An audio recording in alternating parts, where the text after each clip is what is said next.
pobres de espírito e espíritos pobres. E é importante a gente destacar, primeiro, um ponto que eu não vou entrar nos detalhes de qual é a tradução correta, se é pobre de espírito, se é pobre em espírito, se é pobre pelo espírito. Esse detalhe eu não vou entrar nele. A gente vai ficar mais focado na essência da mensagem, que eu acho que nesse ponto há um consenso. E a gente tem que buscar pontos que nos unem. E o que nos une em relação a essa bem-aventurança, bem-aventurados os pobres de espírito, a referência da palestra, obviamente, vem da bem-aventurança, é de que a essência é que é necessário desenvolver a humildade. Pobre de espírito, em espírito, pelo espírito, no sentido mais profundo, quer dizer isso. É uma virtude que está ligada ali à questão da humildade, que é uma condição sine qua non, uma condição sem a qual não há a possibilidade de entrarmos naquilo que Jesus coloca como o reino dos céus. E espíritos pobres não tem a ver, obviamente, a gente vai abordar isso mais para frente, com a questão de bens materiais. Porque a gente pode dizer que alguém aqui na Terra é pobre ou rico baseado na quantidade de dinheiro que possui. Aí tem pessoas muito pobres, outros muito ricos, os super ricos, os milionários, bilionários. E quando se trata de espírito, espíritos pobres são justamente aqueles que não possuem riquezas verdadeiras, riquezas espirituais. Então a gente vai trabalhar um ponto, porque isso está vinculado com o outro. A pobreza espiritual, no sentido de que não se possui as virtudes, ela é um problema que só será sanado se formos pobres de espírito. Então a gente só vai combater a nossa pobreza espiritual no sentido em que a gente enriquecer no sentido também espiritual. E aí é que a gente precisa trabalhar então essas questões trazidas por Jesus nas bem-aventuranças, hoje com um foco especial nesta primeira. Então, se a gente concorda que Jesus está falando ali dos humildes, é importante buscar até no dicionário qual que é o significado da palavra humilde, que a gente confunde. E às vezes fala assim, nossa, como fulano é humilde. E a gente confunde pobreza com humildade, sendo que a gente pode observar pobres extremamente orgulhosos. A gente às vezes confunde uma pessoa que pode até ser rica, mas que anda mal arrumada. E a gente olha e fala, nossa, como é que o fulano é humilde? Não, aquilo ali é desleixo. Às vezes é porque a pessoa realmente não gosta de andar arrumada, ou porque não se sente bem. Eu não estou aqui dizendo que tem que andar arrumado ou não. A questão é que a forma como se veste não diz respeito à verdadeira humildade.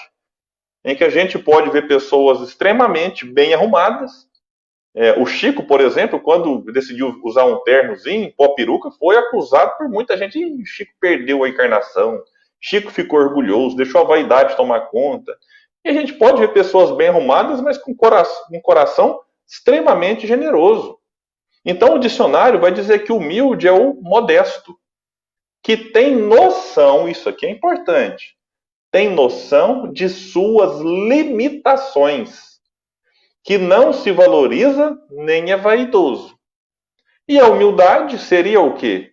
Segundo o próprio dicionário, qualidade de quem é modesto, simples, humilde. Simplicidade seria meio que aqui sinônimo.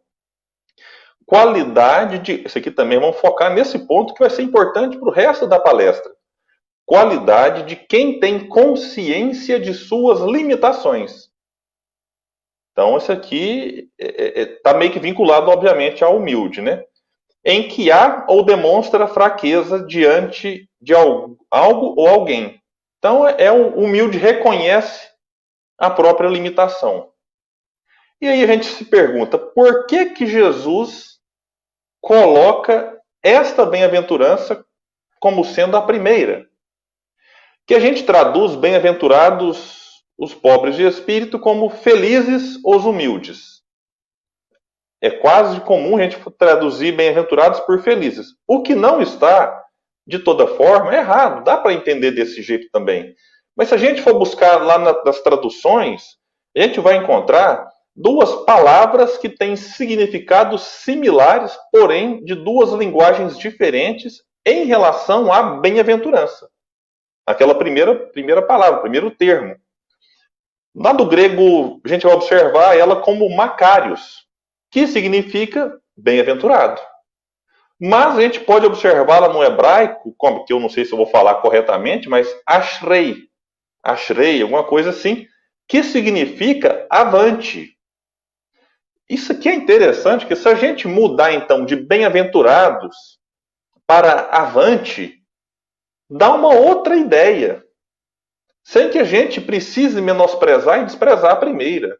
Mas imaginemos, avante os humildes, porque deles é o reino dos céus.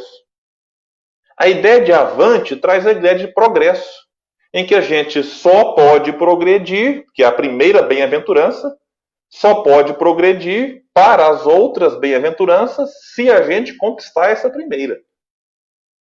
É mais ou menos, quando eu estava preparando a palestra, me veio à mente um jogo de tabuleiro. Esses jogos que a gente coloca na mesa e vai jogar em família, banco imobiliário, por exemplo, tantos outros. A gente está ali numa casa. Então a gente fala assim, olha, o que eu faço para avançar uma casa? Das virtudes, das bem-aventuranças. Então a gente pode entender, baseado na sequência que Jesus coloca no Sermão da Montanha, que sem a humildade não dá para avançar mais casas. Ficamos parados. Por um motivo muito simples. O orgulhoso, que é o oposto do humilde, ele já se acha aquilo que ele não é. Ele se acha um ser superior. E por já se achar um ser superior, ele fica estagnado. Ele paralisa. E aí ele não avança para adquirir coisas novas. A gente vai trabalhar melhor essa ideia um pouco mais para frente. Mas quando você observa Jesus colocando na primeira bem-aventurança, é bom analisar que Kai Bar Schutel, num livro chamado Parábolas e Ensinos de Jesus, ele disse que a humildade se tornou cartão de ingresso no reino dos céus.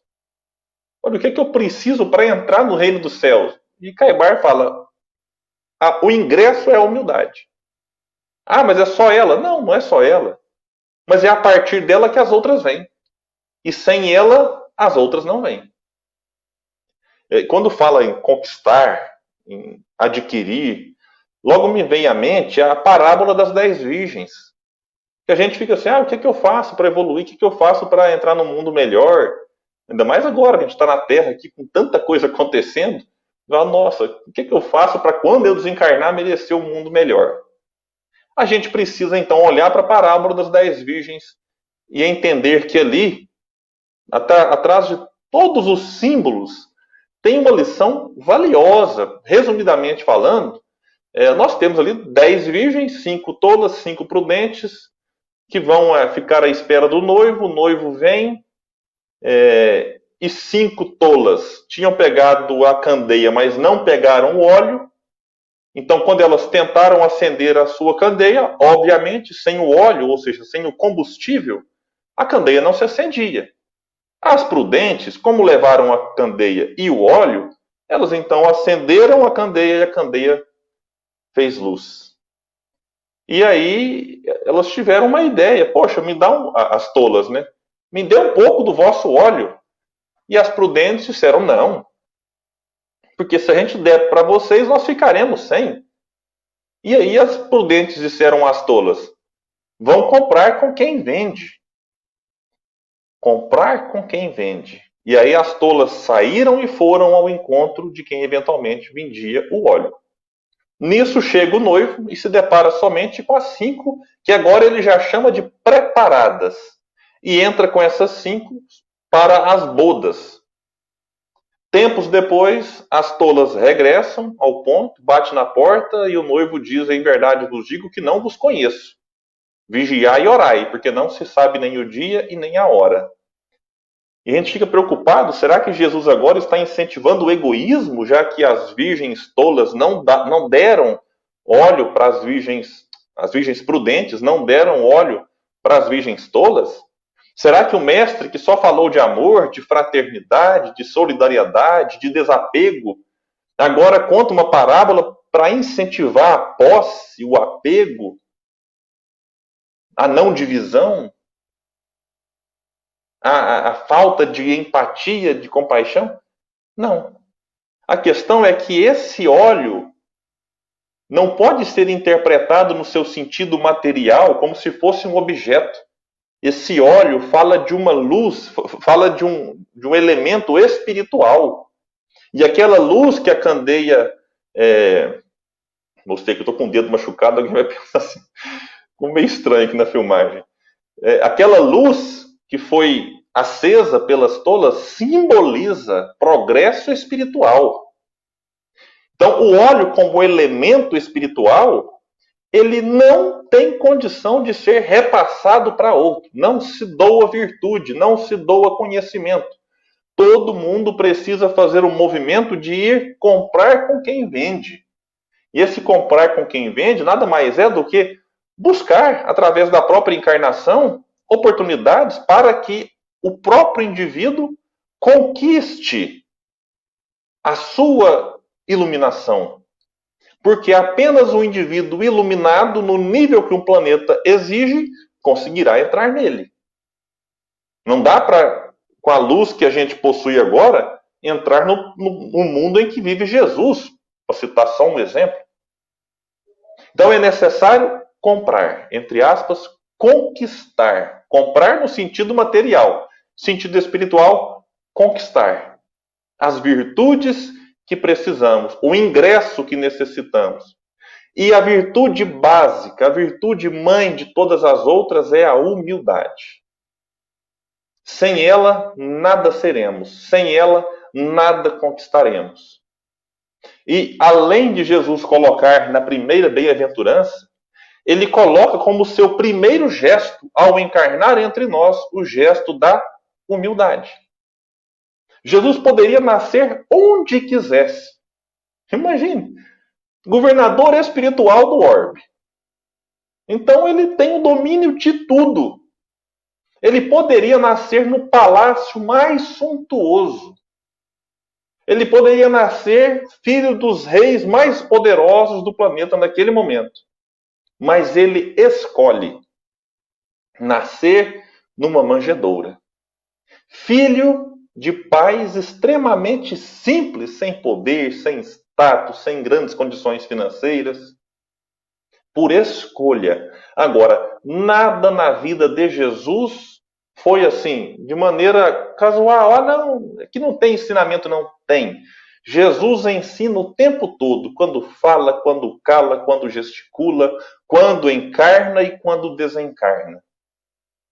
Então, se nós temos o primeiro gesto de Jesus como sendo da humildade, demonstrando a simplicidade, alguém pode até se questionar, fala, mas William disse lá atrás que lar pobre e simples não tem a ver com humildade. Tem a ver aqui agora com o gesto de Jesus. Porque um orgulhoso não aceitaria encarnar, melhor dizendo, naquela situação. Então, para Jesus, aquilo era indiferente. Então, ele queria passar uma mensagem até mesmo em relação aos pais e em relação ao local em que nasceu. E Jesus morre como? Morre reconhecido como um grande líder, como alguém respeitado da sociedade? Não. Jesus morre em meio a 2 ladrões. Crucificado, que era uma pena de morte humilhante. Que nem todo mundo morria crucificado naquela época. Esse tipo de morte era destinado a quem você desejasse ali humilhar mesmo. E ele é colocado em meio a 2 ladrões. Pouco antes de morrer, ele aceita humildemente a traição de Judas. Ele repreende o gesto violento de Simão Pedro, que corta a orelha do soldado que lhe prendia, demonstrando que violência não resolve a questão da violência. Jesus lida de uma maneira tranquila e natural quando dos 12, apenas João estava ali assistindo o seu martírio. Pouco antes ele vê Pilatos lavar as mãos e o povo A gente fala a voz do povo é a voz de Deus. Muito cuidado com essa afirmação. Porque a voz do povo naquela ocasião escolheu Barrabás e condenou Jesus. Então é necessário a gente olhar nesses dois extremos de Jesus, o nascimento e a morte. Mas, William, e entre um e outro, entre o berço e o túmulo? Que situação Jesus provocou demonstrando a necessidade da humildade? A gente pode dizer que o tempo todo. Eu separei aqui alguns pontos, como, por exemplo, se hospedar na casa de pecadores. É porque é humilde, o orgulhoso não faz isso. Porque o orgulhoso vai pensar assim: puxa vida, o que que os outros vão pensar de mim se me ver nessa situação, se me ver aqui me hospedando na casa de um publicano, ou falando com uma prostituta, ou curando um leproso, que era alguém que ficava à margem da sociedade. Jesus não estava nem um pouco preocupado com isso, porque era humilde. Jesus lava o pé dos discípulos, mostrando que ele não veio para ser servido, mas para servir. E aquele que quiser ser maior será aquele que mais servir. E só serve quem tem humildade. Quem não é humilde, nasce para ser servido, porque se coloca na condição de superioridade em relação àquele que serve. E Jesus inverte. Quer ser o maior? Sirva, nos disse o mestre. Várias de suas parábolas vieram no sentido de exaltar a humildade. A humildade, inclusive, daqueles que erram de maneira desastrada na vida. Como, por exemplo, a parábola do filho pródigo. Nesta parábola, a gente imagina que o pai, quando vê o filho retornando, daria um sermão e chamaria o filho que ficou junto ali e falaria: vem cá, meu filho, você que realmente merece ser louvado, esse seu irmão aqui não. Não. Jesus inverte aquilo que a gente pensa como sendo o correto.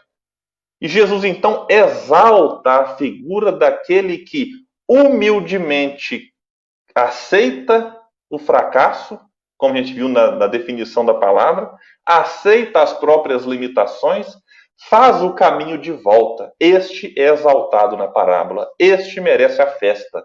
Enquanto aquele que ficou perto do pai, e é bom lembrar, gente, esse pai da parábola aqui simbolicamente é Deus. Aquele que ficou perto do pai, aquele que estava próximo de Deus, na aparência, foi então colocado numa condição de: olha, sossega o facho. Porque este seu filho estava morto e foi recuperado.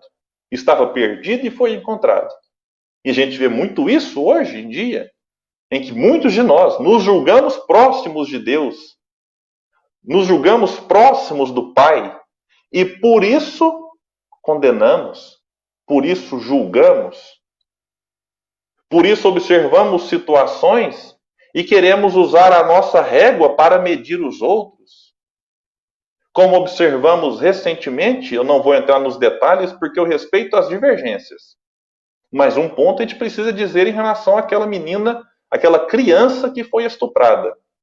Muitos religiosos que se julgam próximos do pai, vamos lembrar da parábola, chamaram aquela criança de assassina. Então é bom a gente observar que essas contradições que a gente vê na sociedade, Jesus as colocou de uma maneira disfarçada já naquela época. Porque a hipocrisia que existe em nós, e eu me incluo, que eu não me vejo isento dela, existia naquela época, simbolizada pelos fariseus. Fariseus orgulhosos de si mesmos, são colocados em vários momentos no seu devido lugar por Jesus, que então exaltava os pequeninos, os humildes, os simples. Exalta o publicano, por exemplo, na parábola do fariseu e do publicano, que inclusive eu fiz o comentário dela para o livro Parábolas de Jesus, volume 2. A outra parábola que eu comentei então no Parábolas 1 foi a das 10 virgens, já fazendo aqui um merchandising, porque o lucro adquirido, o lucro deste livro é revertido para a Rede Amigo Espírita, esta que nos acolhe neste momento. Quando a gente percebe, por exemplo, a parábola do bom samaritano, quem se sai bem naquela parábola é justamente de quem menos se esperava, que é o samaritano, que tinha ali uma rixa com aquele povo em que Jesus falava naquele momento. Então Jesus exalta justamente aquele que era mal visto pelos outros.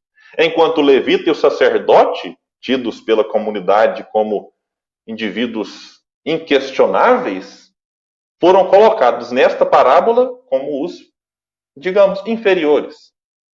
Parábola do mal rico, ou parábola do rico e do Lázaro. Lázaro, humildemente vivendo na porta da casa de um rico, desencarna e o rico desencarna depois. Chega no mundo espiritual, Jesus exalta aquele que foi humilhado. E aquele que humilhou se encontra agora numa condição bem complicada. Então, nessas parábolas que eu falei, poderia falar de várias outras, Jesus então demonstra para todos nós a importância da humildade. E eu acredito que não foi por outro motivo que Allan Kardec, quando na parte terceira do Livro dos Espíritos, separa as leis morais, a primeira lei, lei de adoração. O que isso tem a ver com humildade? Só adora um ser superior aquele que tem pelo menos um pouco de humildade. Porque o orgulhoso, ele se acha o centro do universo, não existe ninguém acima. Então eu vou adorar a quem se eu estou na condição de ser adorado? Então, quando a gente percebe na própria sociedade essa nossa necessidade de criar ídolos, de criar nomes e personagens, em que indivíduos se acham realmente enviados de Deus e que precisam ser idolatrados, bajulados. E a gente observou esse movimento, por exemplo, que foi trazido meio que da religião, incorporado pelo campo político, pelo campo do poder de uma maneira geral, desde muito tempo, mas pegando a figura especialmente aqui do Papa, que é um líder católico, ao longo de toda a trajetória vamos dizer assim, da história papal, a gente observa que o Papa, ele é uma figura dentro do catolicismo, a qual nós respeitamos, como um ser superior. Leon Denis faz algumas análises, inclusive duras críticas em relação a isso, da infalibilidade papal, que é um dogma em que o Papa é colocado na condição de infalível, alguém que não falha. E a gente sabe que o único ser que não falha que o ser perfeito é Deus. Então Denis critica, dizendo que, olha, o Papa é visto como um Deus na Terra. E a gente hoje em dia não vê só o Papa como um Deus, mas várias outras figuras. Mas o Papa atual, o Papa Francisco, ele deu uma lição importantíssima, se não me falha a memória, no seu discurso de, vamos dizer, de posse, em que ele pede preces.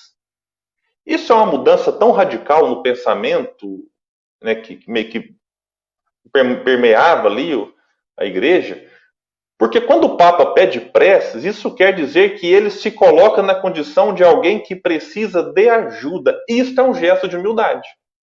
Quem não é humilde não precisa de ajuda, não precisa de preces.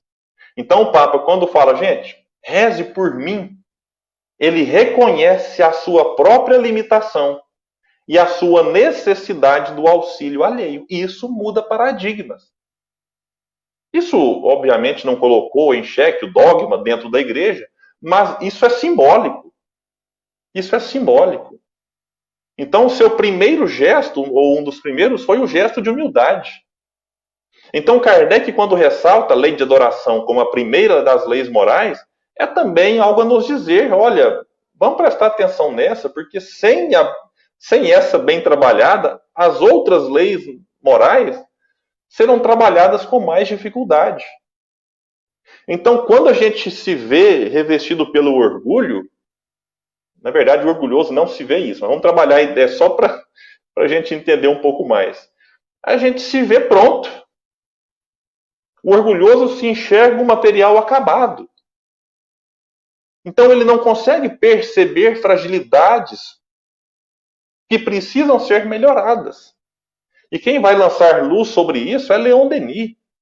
Lá no livro Depois da Morte, capítulo 45, Denis vai dizer que o orgulho desvia-nos não apenas do amor dos nossos semelhantes, porque isso acontece, mas torna qualquer aperfeiçoamento impossível, enganando-nos sobre nosso valor, cegando sobre nossos defeitos.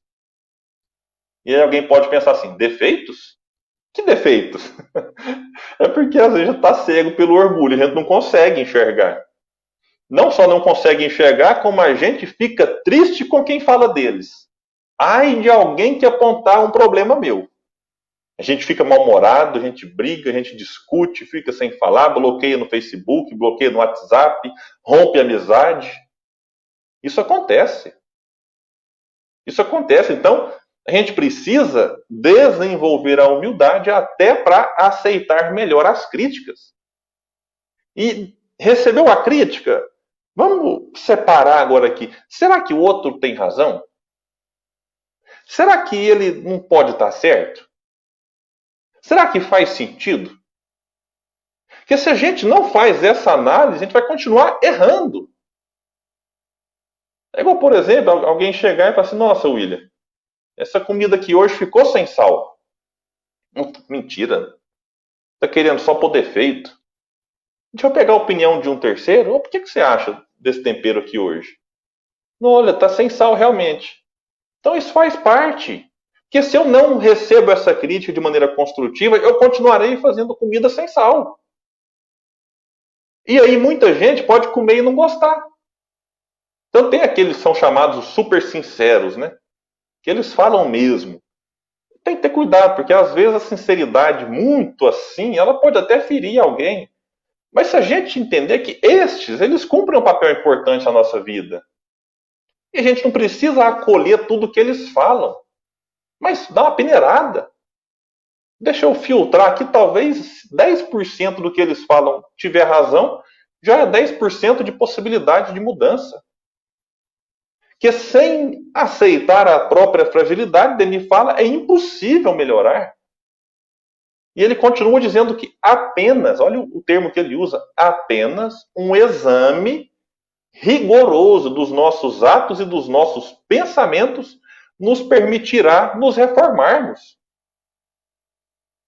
Nos permitirá deixar a condição de espírito pobre, para que sejamos espíritos ricos. E quando fala em exame rigoroso, automaticamente a gente lembra, questão 919A, Livro dos Espíritos, quando Santo Agostinho coloca que é o autoconhecimento, a chave do progresso individual. E ele propõe, todos os dias antes de dormir, fazei o que eu fiz. É a força do exemplo, e não a força da teoria. Ele fez isso. Fazei o que eu fiz. Todos os dias antes de deitar, eu passava em revisão todos os meus atos e tal. Está lá, 919A, vale a pena pesquisar. Por que ele fazia isso? Ao revisar os atos, ele entrava em contato com coisas boas que ele fez e que precisavam ser intensificadas, e as coisas ruins que ele também tinha feito e que precisavam ser melhoradas. A pergunta é, como é que eu vou melhorar algo que eu desconheço existir?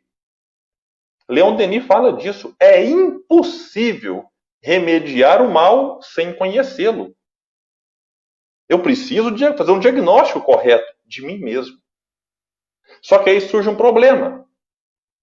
Denis pergunta, mas como o orgulhoso submeter-se-ia a esse exame? De todos os homens, vai dizer Leon Denis, é aquele que menos se conhece. Vaidoso de sua pessoa, nada pode desenganá-lo, pois afasta, com cuidado, o que poderia esclarecê-lo. E ele finaliza dizendo que odeia a contradição e apenas se compraz no convívio dos aduladores. Santo Agostinho abordou sobre isso. Que ele fala, olha, porque o orgulhoso vai dizer apenas que é amor próprio, o avarento vai dizer que é é apenas econômico, previdente, que guarda dinheiro que vai que amanhã ou depois falta. E você vai observar e fala, quanto de dinheiro você tem? Não, eu tenho 100 milhões aqui na conta. Fala, nossa, mas que medo que você tem de faltar daqui a pouco, hein? Então, daqui a pouco eu falo, não, eu quero ter 105, porque 105 é o ponto correto. Aí ele adquire 105, 110. E a gente vai observando as justificativas. Eu sempre brinco, né, que a gente não fala mal de ninguém no meio espírita, a gente sabe que tem que ter indulgência.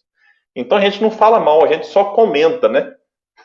Quem nunca falou ou ouviu, né? Alguém chega perto da gente assim, e é a famosa fofoca fraterna, né?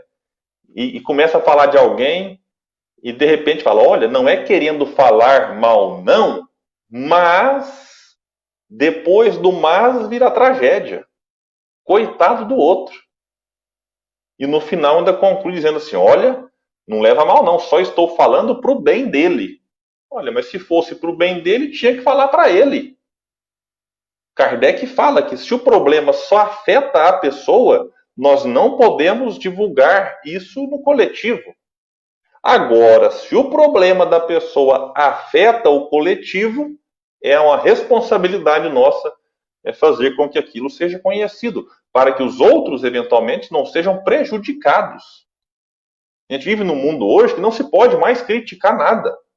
Qualquer tipo de crítica, fulano está criticando. A crítica ela é necessária, desde que o criticado faça mal ao coletivo. Se o criticado tem condutas que prejudicam o todo, Kardec fala, é preferível magoar um do que permitir que todos sejam por ele enganados.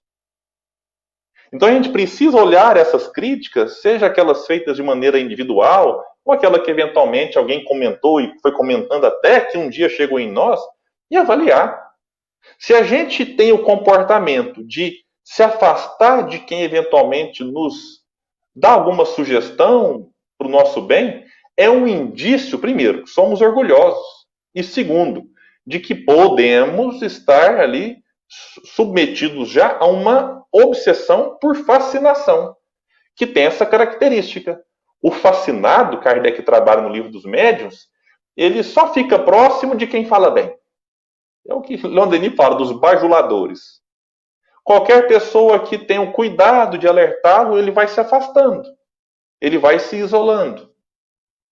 Então é necessário ter muito cuidado. Porque se a gente tem esse comportamento orgulhoso, a gente vai ficar paralisado na encarnação. A gente vai ficar já, pegando até as bem-aventuranças que Jesus fala, algumas delas, o indivíduo, ele vai se achar um misericordioso quando não é.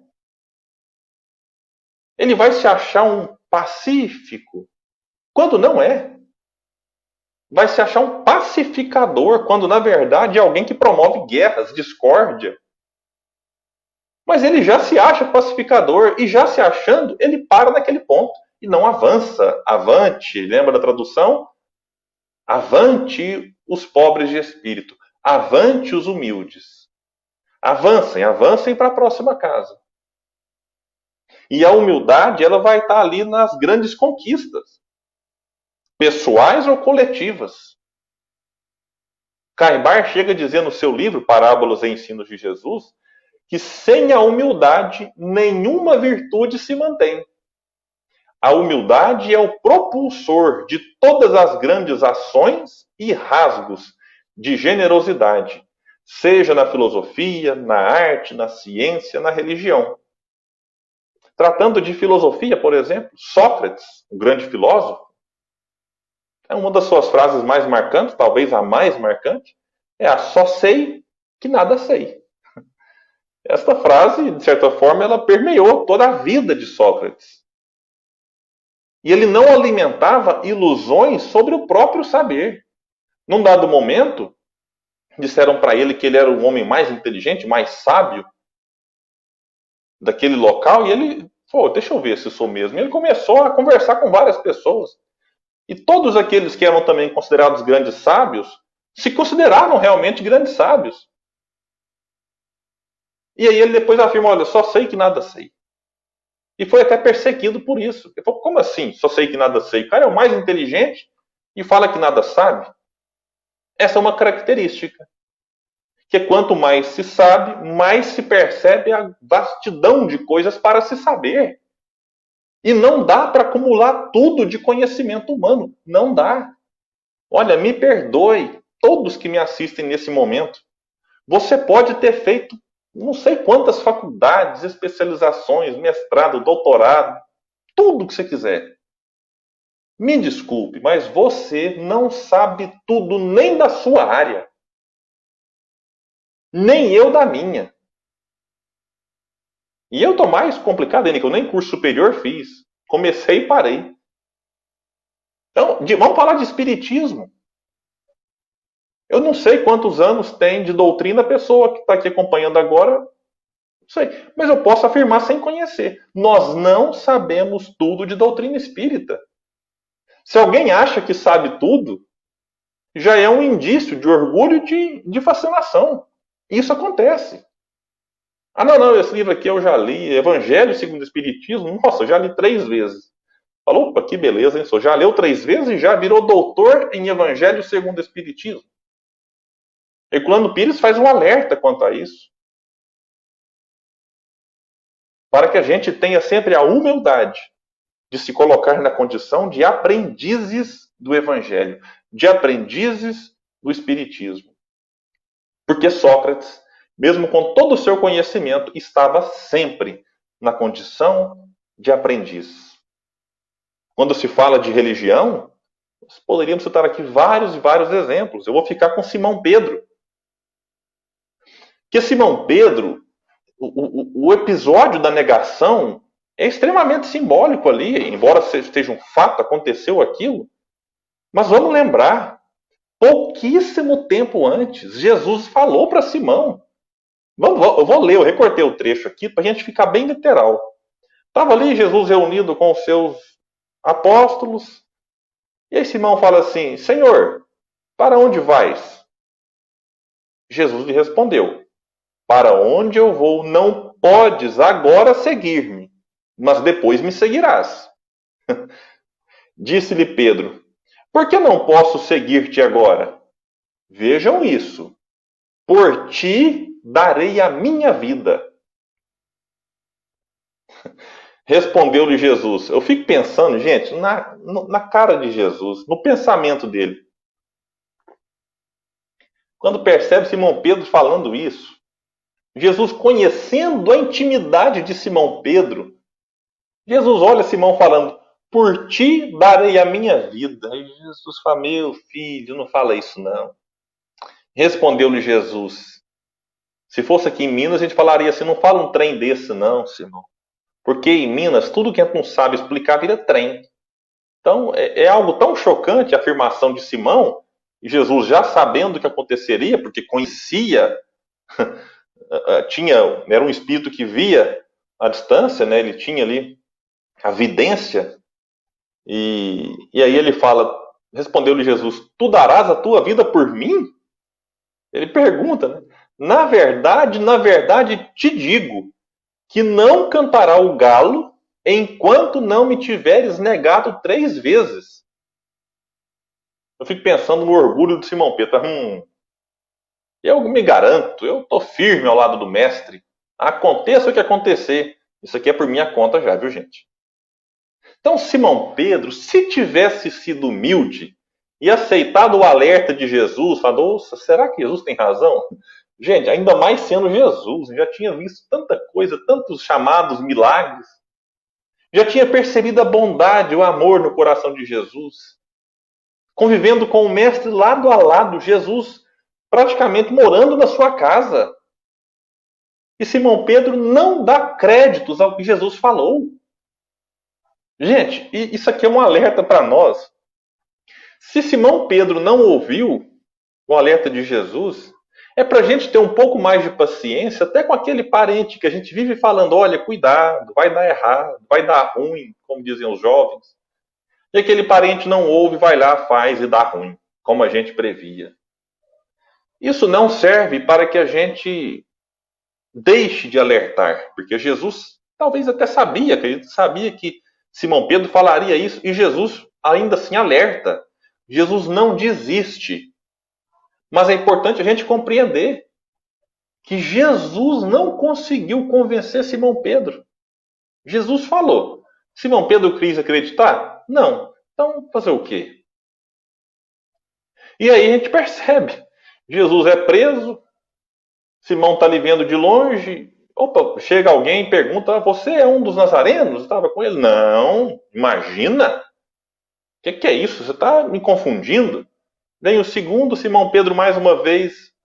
Não, eu não tenho nada a ver com isso. Vem o terceiro, mais uma vez, Simão Pedro nega ser seguidor de Jesus e o galo canta. E Jesus olha para Simão Pedro. Não precisava falar nada. Simão começa a chorar, porque se lembrou do alerta feito por Jesus.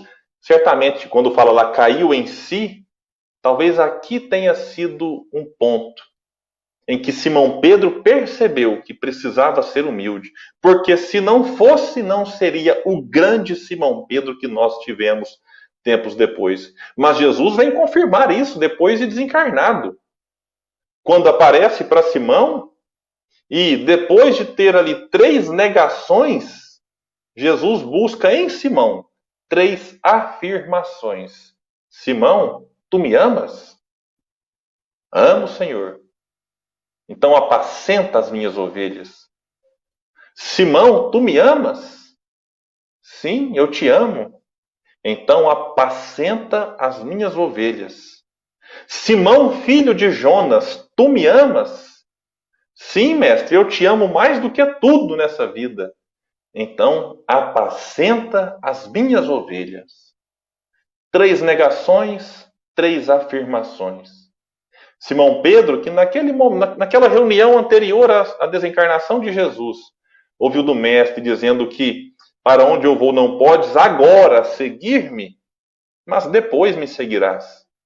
Simão Pedro, no momento do seu martírio, é crucificado como Jesus. Ele vira para os seus algozes e diz: não mereço morrer como Jesus. Por favor, coloquem a minha cruz de ponta cabeça. E então Simão Pedro é martirizado na cruz de ponta cabeça. Porque já estava pronto, já estava preparado. Já tinha feito o mergulho dentro de si, reconhecido a necessidade de se deparar com as próprias fragilidades, se deparar com as próprias limitações para preenchê-las por potencialidades. Porque não é negando o egoísmo que seremos altruístas. É sendo altruístas que nós sufocaremos o egoísmo. Não é negando o orgulho que nós seremos humildes, mas tendo atitudes humildes que nós sufocaremos o orgulho. Porque o orgulho, o egoísmo, a vaidade, por si só, não tem existência própria. Eles nada mais são do que a negação das virtudes. Assim como a luz, a escuridão é a ausência da luz. O ódio é a ausência do amor. O egoísmo é a ausência do altruísmo. O orgulho é a ausência da humildade. Então Simão Pedro faz esse movimento de ter atitudes cristãs para que pudesse domar as suas próprias más inclinações, que ele as tinha. Jesus não escolheu 12 perfeitos. Escolheu seres com fragilidades, seres com limitações. E aí a gente tem que fazer aqui, caminhando já para o encerramento da nossa fala, uma pequena confusão existe, eu até já falei de algumas lá no começo, mas às vezes a gente pensa assim que Jesus estava incentivando a ignorância, incentivando alguns comportamentos que não foram trabalhados na realidade daquela bem-aventurança. Kai Bar-Schutel vai nos trazer um pouco de luz sobre isso, quando fala que os humildes são simples no falar, sinceros e francos no agir. Não fazem ostentação de saber, nem de santidade. Então tem pessoas, nossa, como eu sou humilde, a pessoa fala, né? Nossa, como sou modesto. Ninguém conhece tanto o evangelho quanto eu. Ostentação. suposta santidade. E aí Emmanuel, em relação àquilo que eu havia falado um pouco antes, ele vai dizer no livro chamado Vida e Caminho, capítulo 9, quando Jesus reservou bem-aventuranças aos pobres de espírito, não menosprezava a inteligência, nem categorizava o estudo e a habilidade por resíduos inúteis. Não, só a gente começa a falar assim, eu não posso estudar, que é para me manter humilde. Eu não posso desenvolver inteligência, que é para que eu fique pobre de espírito. Aí nós seremos aquilo que Herculano, que Caibar trabalha, os espíritos pobres, e não os pobres de espírito. Espíritos pobres do avanço ali que realmente a gente precisa nessas duas asas das virtudes e do conhecimento. No outro livro chamado Construção do Amor, capítulo 3, Emmanuel vai novamente ressaltar isso. Louvando os pobres de espírito, Jesus não exaltava a ignorância, a insuficiência, a boçalidade e a incultura. Encarecia a bênção da simplicidade, que nos permite encontrar os mais preciosos tesouros da vida. Então a gente pode, na encarnação, encontrar indivíduos que possuem bens terrenos e que são humildes. E pode encontrar também o contrário. Como Caibar vai dizer, quantos pobres de bens terrenos julgam ser dignos do reino dos céus?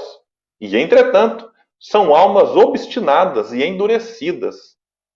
São seres degradados que, sem coberta e sem pão, repudiam a Jesus e se fecham nos redutos de uma fé bastarda, que em vez de esclarecer, obscurece, em vez de salvar, condena.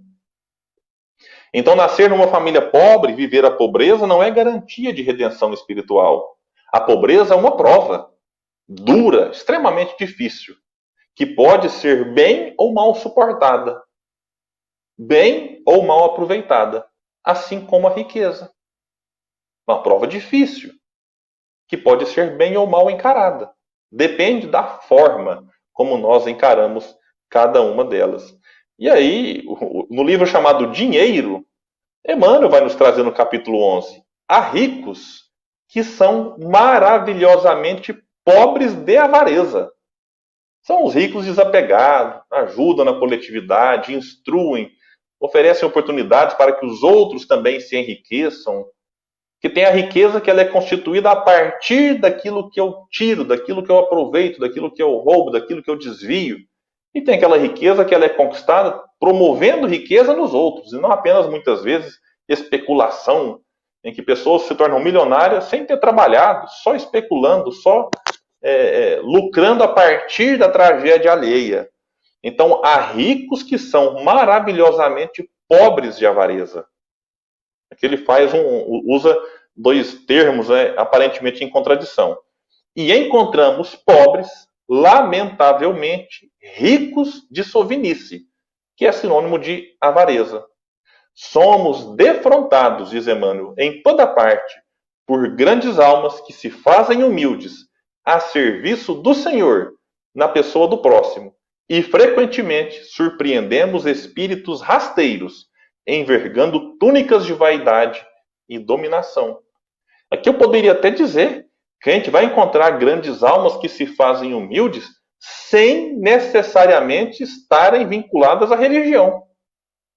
E vamos encontrar almas vinculadas à religião, vestindo túnicas, vestindo roupas que dão ali um certo poder, um certo status ou um certo respaldo e respeito pela sociedade, mas indivíduos que são orgulhosos e que são espíritos rasteiros, como vai dizer aqui Caibar.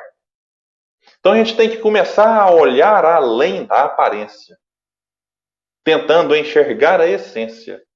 Mas acima de tudo, olhar e averiguar a essência que há em nós, que fala muito mais do que a nossa própria aparência, do que a nossa própria classe social, enfim, todas essas questões que, de certa forma, são importantes de alguma forma para a sociedade, mas que para a riqueza espiritual depende de como agimos na condição e na situação em que nos encontramos.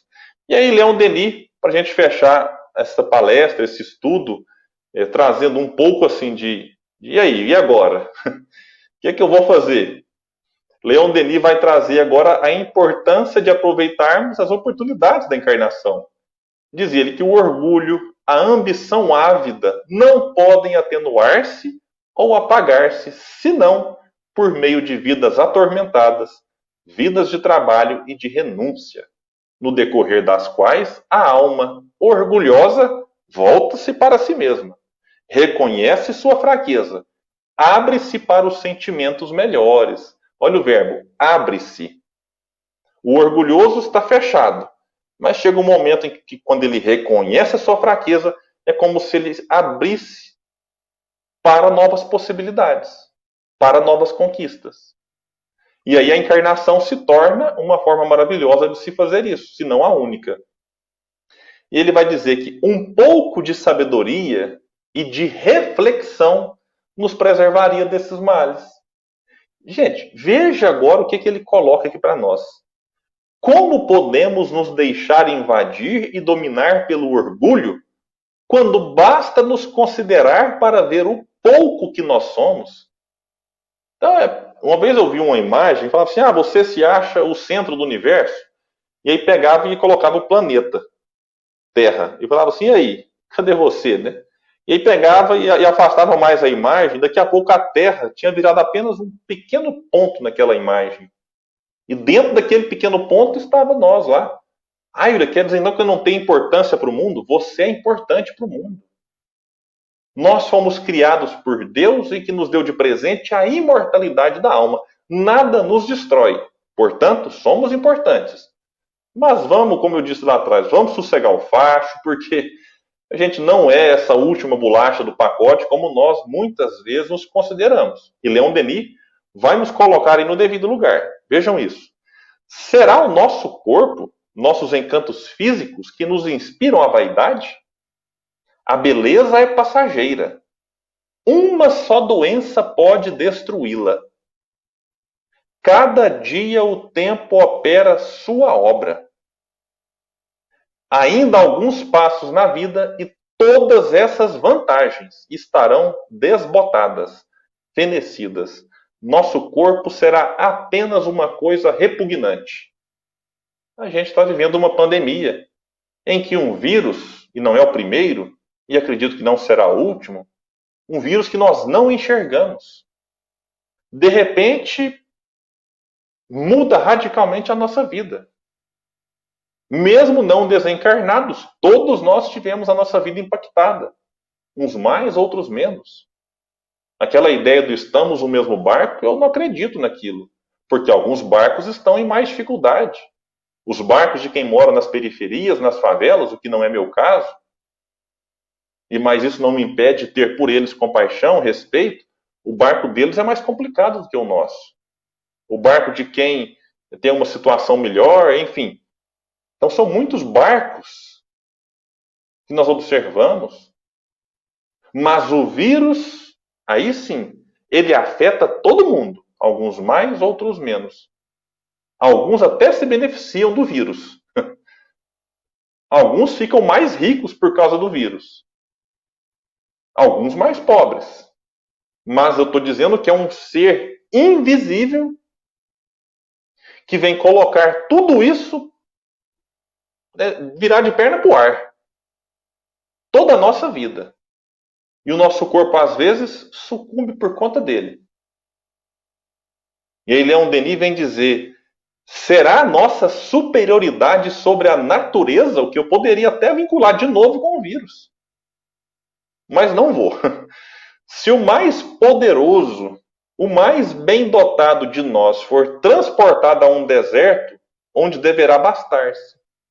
Se afrontar os elementos desencadeados, se, isolado, expuser-se às cóleras do oceano, em meio aos furores do vento, das ondas ou dos fogos subterrâneos, sua fraqueza revelar-se-á. Aí a gente percebe que não domina a natureza. Então a gente tem que desenvolver um pouco mais a humildade. Porque a gente não domina a natureza, a gente tem um corpo extremamente frágil. E tudo isso é colocado para que uma coisa se fortaleça: o espírito. para que desencarnemos não mais como espíritos paupérrimos, mas como espíritos, digamos, menos pobres, porque ainda desencarnaremos pobres espiritualmente falando. Não conseguiremos sair daqui possuindo tudo que é realmente importante. Não conseguiremos sair desta vida milionários no sentido espiritual, mas é importante que a gente saia um pouquinho mais rico. E isto só se dará na medida em que a gente trabalhar cada vez mais a humildade. Conclui então o seu capítulo do livro Parábolas e Ensinos de Jesus, escrito por Carbar Schutel, e eu concluo assim a minha fala. Pobres de espírito, são os simples e retos, e não os orgulhosos e velhacos. Pobres de espírito são os bons que sabem amar a Deus e ao próximo, tanto quanto amam a si próprios. Pobres de espírito são os que estudam com humildade, são os que sabem que nada sabem, são os que imploram de Deus o amparo indispensável às suas almas. Para estes é que Jesus disse: bem-aventurados os pobres de espírito, porque deles é o reino dos céus. Meus amigos,